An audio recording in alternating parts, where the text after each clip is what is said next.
এখন চাঁদাবাজি করছে সবাই মিলে, সব দল, নাম হচ্ছে বিএনপির। অন্য দল নেয়, হাদিয়া নেয়, আর বিএনপির নামে চাঁদার কথা বলে। আমি হলফ করে বলতে পারি, এই সেই জমানা কষ্ট ভাই এখনো সাহস আছে? হ্যাঁ, ও ভুলে ভুলে ফেলেছে আর কি।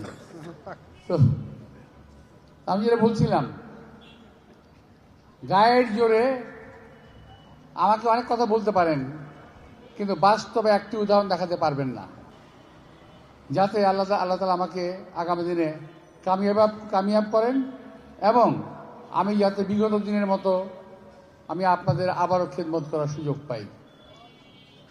আমি একটি কথা বলতে পারি, আমার সময়ে যখন আমি ছিলাম, আমি চ্যালেঞ্জ করে বলতে পারি, বাংলাদেশে এমন কোনো লোক নাই যে 12 থেকে 16,000 চাকরি আমি দিয়ে গিয়েছিলাম। আমার এলাকার বেকার যুবকদেরকে আমি কর্মক্ষম করেছিলাম। আমি অনেক কর্মসংস্থান করেছি।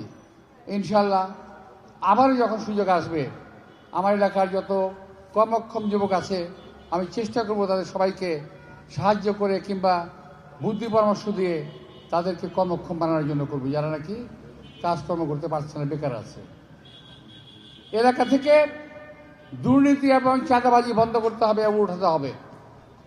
যদি কেউ করে আমার কাছে বলবেন, এখন আমার কোনো ক্ষমতা নাই, তারপরেও বলবো, আমাকে জানালে পরে তার বিরুদ্ধে ব্যবস্থা অবিলম্বে নেওয়া হবে, এটুকু আমি আপনাদের বলতে পারি।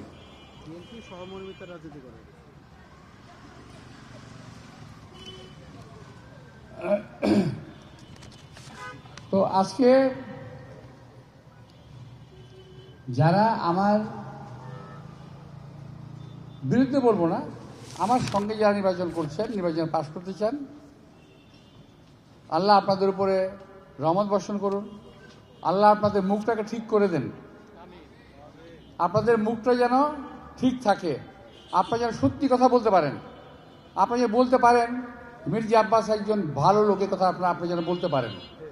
কারণ যদি আমি খারাপ লোক, সেটাও বলেন, মুখের সাহস থাকলে এরকম পাবলিক মিটিংয়ে দাঁড়িয়ে আমি আশা করি যারা এই মিথ্যাপবাদ দিয়ে আমার বিরুদ্ধে অপপ্রচার চালাচ্ছে, তাদের বিরুদ্ধে আপনারা ইনশাল্লাহ 12 তারিখে দাঁত ভাঙা জবাব আপনারা দেবেন, এটুকু আমি আশা করি।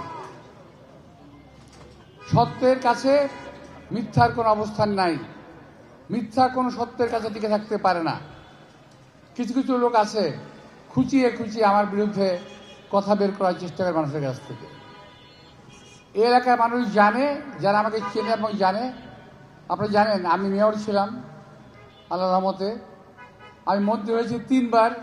আল্লাহর শেষ রহমতে আমাকে কোনো দুর্নাম স্পর্শ করতে পারে নাই।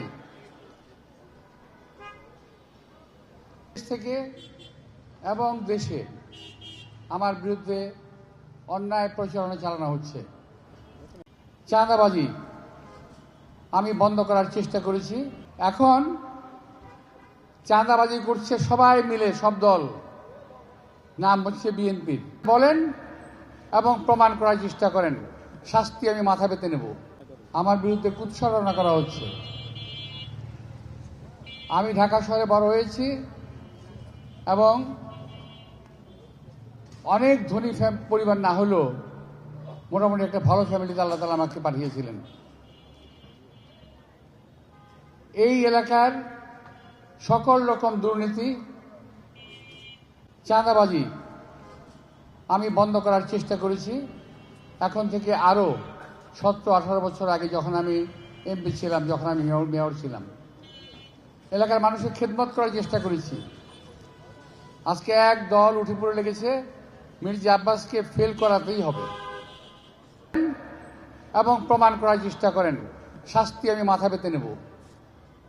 কিন্তু দয়া করে ভাই মিথ্যা কথা বলে না, জানেন কি হয়? মিথ্যা কথা শুনলে শরীরটা শিরশির করে।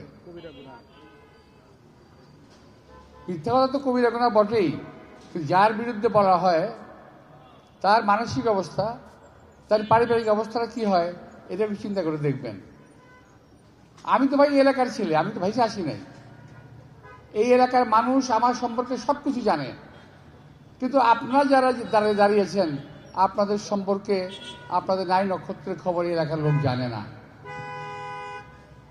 যেখানে আপনার কথা জানে সেখানে আপনি ইলেকশনে দাঁড়ান না। আমি ঠিক বলছি, বুঝতে পারছেন?